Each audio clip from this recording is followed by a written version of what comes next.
Correo electrónico. pulsosaludable@gmail.com.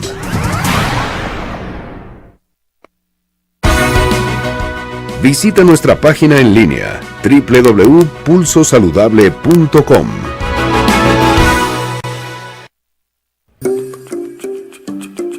Correo electrónico. pulsosaludable@gmail.com.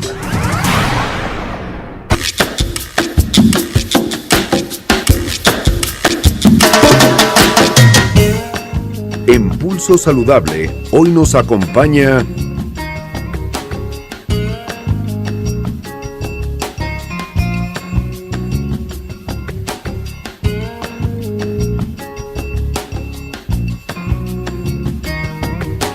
estamos.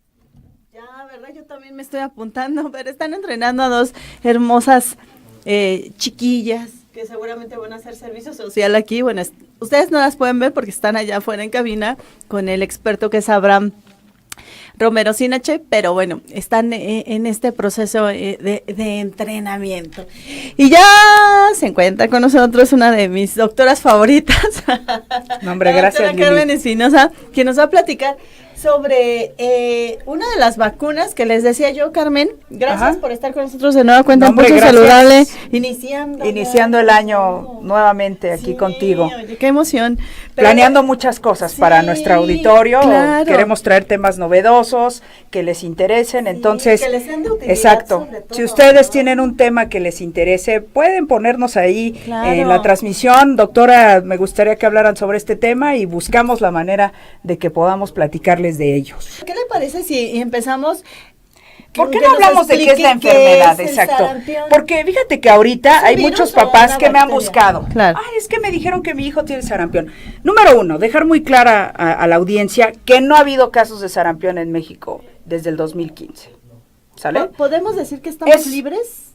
Estamos con una eliminación de la enfermedad, porque la enfermedad mientras haya en el mundo tenemos riesgo de que se presente. Claro. En el 2015 fueron los dos últimos casos que tuvimos aquí en México y fueron dos casos que viajaron a Estados Unidos, específicamente a California, y cuando regresaron ya tenían sarampión. Entonces, esos son los dos casos que se detectaron. Fueron casos que vinieron de otro país.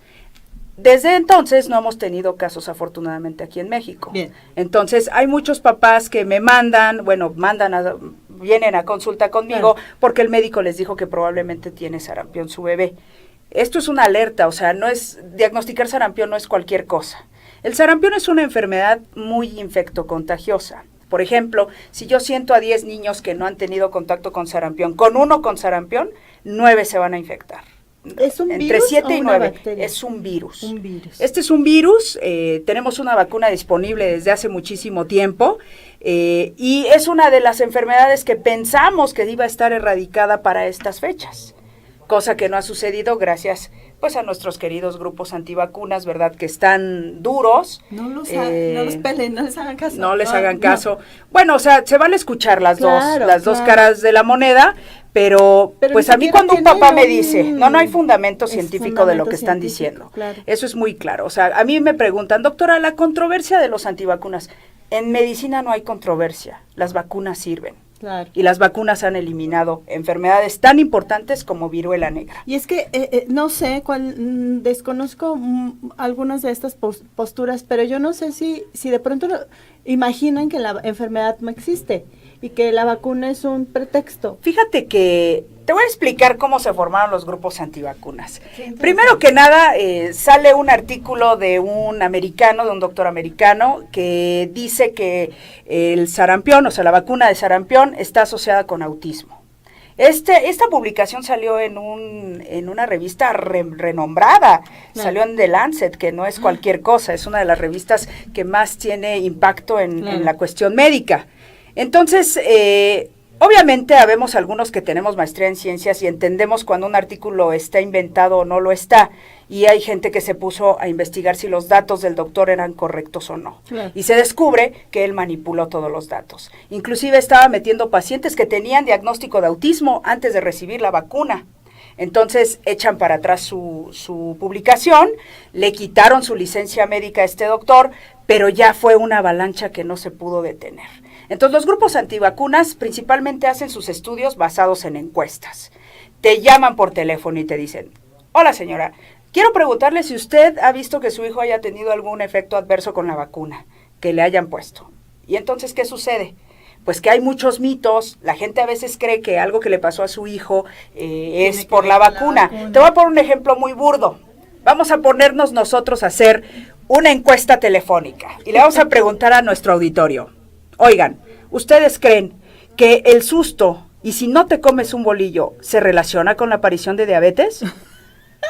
Suena muy tonto si tú quieres, pero la gente lo real, dice. Sí. Dime cuántos no de comas, la encuesta no te van a... otra cosa que no Exacto. sea bolillo. Si no cómete un bolillo para el susto, dicen. Porque si no te va a dar, porque si no te da diabetes. Otra cosa que no sea bolillo, te va a dar diabetes.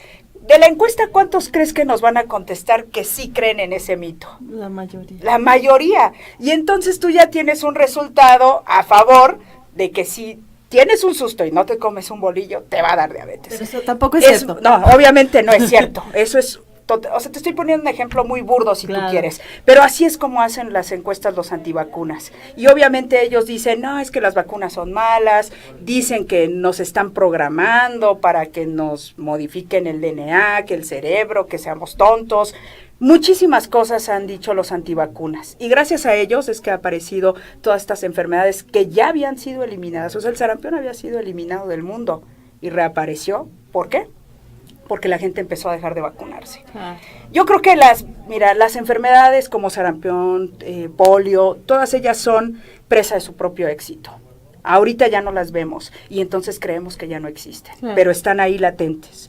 Polio, por ejemplo, había 3 países en África que tenían polio. La India tiene un brote de polio, apenas. Entonces tenemos la cuestión latente de que todas estas enfermedades regresen. Difteria es otra de las que ha regresado. Entonces, papás, acudan siempre con un profesional. Diagnosticar sarampión no es tan sencillo, sobre todo cuando no has visto casos. Esta es una enfermedad que es causada por un virus. Generalmente se contagia de un paciente que haya tenido sarampión. Aquí el problema es que cuando los adultos viajan y no tienen ya anticuerpos por la vacuna, se infectan y ellos no tienen un cuadro tan grave como lo van a tener los niños. ¿Qué sucede en el sarampión? Inicialmente el niño va a empezar con datos como de gripa, va a tener mucha constipación nasal, va a estar muy mormado y los ojos muy, muy rojos. Después aparecen unas lesiones en la boca que solo aparecen en la mitad de los niños, ¿adentro? Que se llaman manchas de Koplik, que seguramente todo el mundo las ha escuchado. Son unas manchas blancas que aparecen a nivel del segundo molar dentro de la encía. ¿No es lo que le llaman algodoncillo? No es como el algodoncillo y es muy característico de sarampión. Y después aparece el exantema, que es, fíjate bien, muy característico porque aparece de la cabeza a los pies. Empieza a aparecer en lo que es el origen del pelo y detrás de la oreja, exantema? Granitos, bien, como ronchas. Bien. Y aparece de la cabeza a los pies. Y en ese momento que aparecen los granitos, la fiebre es muy, muy alta. Tenemos 39, 40 grados de temperatura, el niño se siente muy mal, claro. Hay mucho malestar, mucha cefalea, mucho malestar general y empieza a aparecer este exantema. Ahora tengan cuidado, mis queridos doctores que también me ven.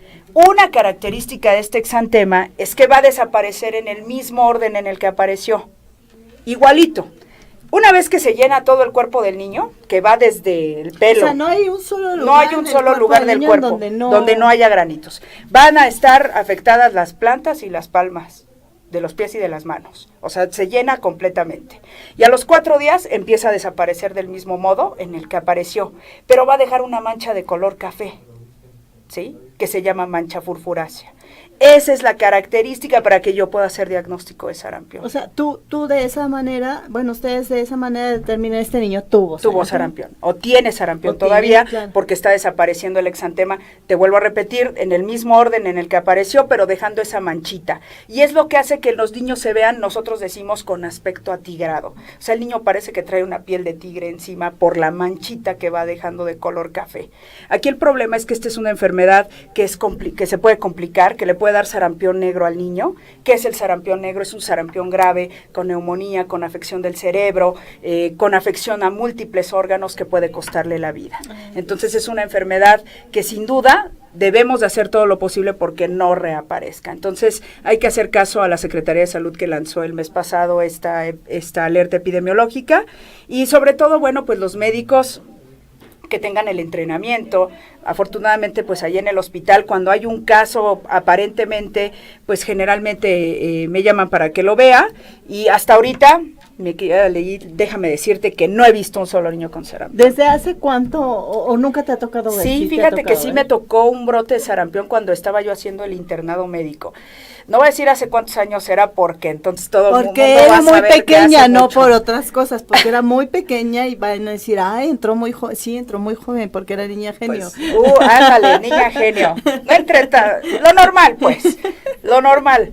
Pero hace varios años, cuando hice el internado médico, pues sí me tocó un brote de sarampión, entonces sé muy bien cómo se activa toda la alerta, hay que vacunar a toda la gente que vive cerca de ese caso que se dio, se empieza a buscar quiénes tuvieron contacto con el paciente, o sea, es una alerta a la que se levanta muy grande porque es muy contagioso y lo que no queremos es que haya otra epidemia. ¿Desde hace cuántos años se descubrió esta vacuna? ¿O existe? No, ya tiene muchísimo tiempo. Es una vacuna que más o menos nació por ahí de 1930, 40. O sea, es una vacuna relativamente es una vieja. Enfermedad ya... Sí, bueno, sarampión, todas las enfermedades son muy viejas, claro. ¿no?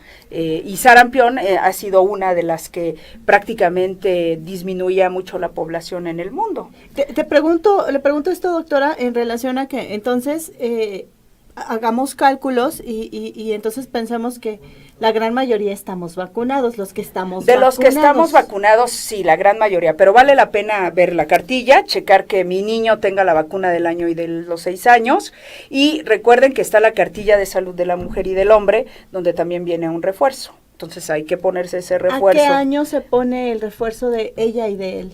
Más o menos es a los entre 17 y 19 años que se pone el refuerzo. Si no nos pusieron ese refuerzo, hay que ponérselo. ¿Pudiera ser que no se acuerde la mamá? Puede ser, no pasa nada si nos ponen una dosis más y lo único que van a hacer es levantar nuestros anticuerpos para que nosotros estemos protegidos contra la enfermedad. Pero no me extrañaría, Lili, ahorita con los viajeros que tenemos, claro, que en un futuro no muy lejano, yo les digo mucho a mis estudiantes, ojalá que no les toque ver difteria, pero todo parece indicar que es muy probable que sí lleguemos a ver casos porque son enfermedades que están reemergiendo y reemergiendo fuerte. Y reemergen justamente por por la falta de vacunación. Sí, es muy trillado, ¿no? Yo siempre les digo a mis estudiantes, a ver niños, ¿qué porcentaje de población se necesita que esté vacunado para que no haya casos? Siempre te contestan lo mismo, más del 95% de la población debe estar vacunada para que no se presenten casos. Ahorita nosotros no tenemos esas coberturas por los grupos antivacunas. Bueno, en el mundo, imagínate, en Europa, tan solo 6 de cada 10 niños están vacunados, o sea, el 60%. ¿Y en nuestro país cómo andamos en esa circunstancia? Nuestro país es cumplidor. Sí, fíjate, ¿no?, que no tenemos problemas con los grupos marginados, por ejemplo, o con la gente de bajos recursos. Ellos siempre son muy puntuales en sus vacunas, claro, van, hay campañas para ir a ver a esa gente, para eso están las 3 Semanas Nacionales de Salud, donde se hace todo se va a toda la población y se checa que los niños tengan las vacunas. Entonces México no está tan mal, pero el problema son los países que están alrededor. Venezuela, por ejemplo, es un país que ha tenido muchos problemas con vacunas y también ya tienen casos de estos que han reemergido. Sobre todo, Europa es el que tiene más problemas y Estados Unidos también tiene sarampión. Están ahí las encuestas, está la información, o sea, no estoy diciendo ninguna mentira. Si ustedes se meten a la página de la Dirección General de Epidemiología, ahí ustedes pueden encontrar todas las alertas epidemiológicas que van emitiendo para las diferentes enfermedades, dependiendo de a dónde vayas a viajar. Oiga, doctora, y una vez en la que el médico diagnostica al pequeño o a la pequeña o al adulto con sarampión, ¿qué sigue? Ahí es avisar a las autoridades, o sea, este es un caso de notificación inmediata y tiene que ser obligatoria la notificación. Entonces en ese momento entra todo un plan como el que te digo, donde se van a vacunar a todas las personas, más o menos son 40 manzanas las que se cubren alrededor de ese caso, y se hace toda una estrategia para tratar de evitar de que ese caso se propague. Obviamente se tienen que hacer pruebas que confirmen que es la enfermedad, entonces Secretaría de Salud acude para tomar las pruebas, obviamente se dice sí, ¿no? Sí es un caso, o sea, claro, se confirma que efectivamente es un caso de sarampión, pero ya finalmente se tiene activada toda esta alerta que te comento. Entonces sí hay estrategias para tratar de frenar este tipo de, si tuviéramos un brote. ¿Y al paciente se le da algún tipo de analgésico, algún tipo de medicina? Sí, generalmente se le da un tratamiento solo sintomático, es decir, se le puede dar paracetamol, se interna, se tiene en aislamiento y lo estamos vigilando para que no tenga complicaciones, ¿no? O si el niño está muy estable, pues igual se puede ir a su casa, pero te vuelvo a repetir, hay que tener mucho cuidado con este tipo de casos. Claro. ¿Y estas personas que les dio sarampión, ya no hay necesidad de vacunarlas? Generalmente ya no se vuelven a vacunar, o sea, si ya te dio sarampión, tú ya tienes una protección de por vida contra la enfermedad. Claro. Pero igual evidentemente rubiola, si te dio es porque no estuviste vacunado. O tus vacunas estuvieron mal puestas, ¿no? Por ejemplo, ¿no? Las vacunas no son perfectas, eso lo hemos platicado mucho. Y con una sola dosis que tú te apliques de la vacuna, tienes más o menos entre 90 y 95% de protección. Cuando te pones las dos, ya sube un poquito más.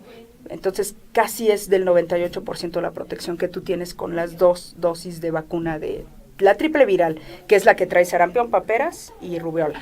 Ahora, cuando las personas decidan viajar a otras partes, a Estados Unidos, a alguna ciudad europea, la recomendación es que se vacunen. Que se vacunen, si no tienen ese refuerzo hay que acudir para vacunarse, te vuelvo a repetir, si tienen hijos que no han tenido la vacunación, por ejemplo, tu bebé tiene 8 o 9 meses, evidentemente no la tiene, la recomendación en la alerta es que se aplique la vacuna, no la vamos a contar, me explico, claro. Porque ¿por qué no se vacunan antes los niños, no? Pues porque no tenemos un levantamiento de anticuerpos adecuado. Si Exacto. Yo vacuno, por ejemplo, esa vacuna se puede poner desde los 6 meses, pero solo me va a cubrir 60% o menos. Bien. Entonces, por eso es que se escoge ponérsela hasta el año, para que entonces tú tengas una efectividad de la vacuna por arriba del 90%. En la medicina privada, como más o menos, como ¿cuánto cuesta la vacuna? Es muy barata, la verdad es una de las más baratas, andará como menos de 500 pesos, o sea, es muy barata. Por menos de 500 pesos. Yo creo que si tenemos dinero para viajar a Europa, para viajar a Estados Unidos, claro que tenemos 500 pesos para pagar una vacuna. Bueno, si te mandan de trabajo, depende. Como a ti y a mí, ¿no? Sí, pues sí. Porque sí. Pero definitivamente hay que protegerse. Tenemos esta alerta epidemiológica, entonces, por favor, ustedes acudan con su médico, acérquense con los expertos para que podamos ayudarles. No es la única vacuna que está recomendada, dependiendo de la área donde vayas. Ya te ha dicho el doctor Bayruch que lo has traído aquí al doctor de la clínica del viajero, que él y yo nos conocemos bien, nos llevamos bastante bien, pues porque tenemos de repente algunos congresos en los que nos relacionamos, ¿no? Entonces, es importante que sepan que existen estas clínicas donde nos pueden asesorar todavía de manera más profesional. Pues ahí lo tienen, amigos de Pulso Saludable. Doctor, ¿algo más que considere que debamos conocer de importancia sobre este asunto del sarampión? Pues que recuerden que tenemos casos. Papás, por favor, sean conscientes. Apenas en la semana pasada me tocó ver niños en los que de verdad nos descuidamos. Doctora, no, me quedé a los 2 meses de las vacunas, de verdad. Y es gente que está estudiada, y es gente que tiene posgrados. Y no, se les va la cartilla, dicen ya no se la puse, ya no se la van a querer poner, y entonces dejamos desprotegido a lo que más amamos, que son nuestros hijos. Yo creo que sí es importante, sí, por alguna circunstancia no es válido, pero bueno, si ustedes dejaron de largo las vacunas, pues bueno, regresen con su médico y coméntenles el caso para que él, con la experiencia y los estudios que tiene, pues decida cómo hay que concluir el esquema, porque al final hay que concluirlo, ¿no? Por supuesto, nada más todos los médicos que nos ven, recuerden que los esquemas de vacunación, una vez iniciados, lo único que tenemos que hacer es completarlos. Podemos vacunar cada 4 semanas y completamos los esquemas sin ningún problema. Seguimos exactamente la cartilla, con 4 semanas de diferencia entre cada dosis y completamos los esquemas. Es sencillo, es que luego me preguntan los médicos, oye doctora, tengo un niño que tiene tales y tales vacunas, ¿cómo lo revacuno? Ah. Fácil, le completo el esquema nada más. ¿Sale? Pues ya me están avisando que me toca despedirme con esta información justamente de la doctora Carmen Espinosa, colaboradora en Pulso Saludable, y en 2 semanitas más, ¿verdad? En 2 semanas nos vemos. Por favor, amigos, escríbanos qué tema les gustaría que trajéramos. Lili y yo ya hemos estado platicando de cuáles serían de interés. A nosotros nos interesa nada más que ustedes tengan la información adecuada, de expertos, por supuesto, en la materia. Recuerden que vamos a tratar de conseguir la mejor información para ustedes. Y con los mejores expertos y siempre muy orgullosos porque son 100% mexicanos. Así es, 100% mexicanos. 100% mexicanos. Gracias a ustedes. Mañana tenemos una cita en punto de las 4 de la tarde. Soy Liliana Noble Alemán. Gracias a las niñas. No me sé sus nombres. ¿Cuáles son los nombres? A ver. Michelle y Cassandra, y sus apellidos de Michelle, ¿cuáles son? Michelle Espíndola y Cassandra García. Por supuesto. Saludos a Michelle. De Abraham Romero sin H. Bueno, muchas gracias. Gracias, hasta la próxima. Nos vemos pronto. Adiós. Hasta luego. Adiós. A ver, amiga. RadioTV.mx presentó